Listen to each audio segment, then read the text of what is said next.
Tout était calme, pas ou peu de bruit. À l'horizon, rien, pas une terre, pas une vague. Seul l'océan, d'un bleu transparent, s'étendait à perte de vue.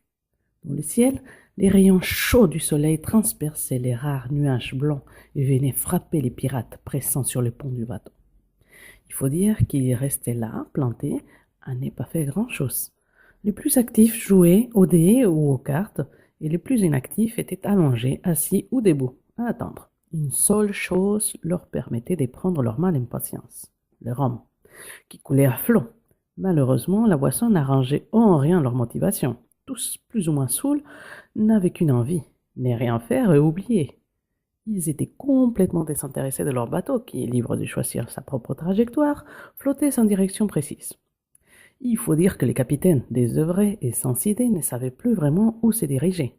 Ils restaient enfermés dans sa cabine, ils tournaient en rond, en sortaient à des rares occasions pour récupérer une bouteille et revenir la boire seuls, certains de retrouver ainsi l'inspiration. Bon, bien entendu, tout le monde sait que boire du rhum amène des grandes idées. Hein? Quoi? Vous ne savez pas? Vous n'avez jamais bu d'alcool ou quoi? Ah oui, c'est vrai que de nos jours, l'alcool est un peu tabou, voire interdit pour les enfants.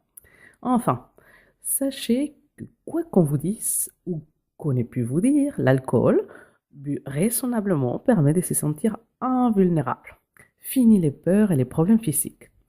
Il rend très joyeux, oubliez toute notion de tristesse, chasse la timidité, vous devenez la personne la plus drôle de la Terre et fait naître dans les têtes des idées majestueuses, faisant de vous les plus grands des génies.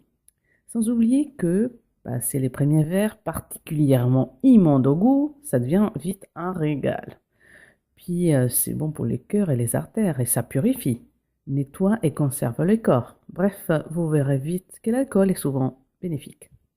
Mais à une époque où les consommer avec modération n'était pas du tout de rigueur, l'abus de rhum ne rendait pas particulièrement clairvoyant.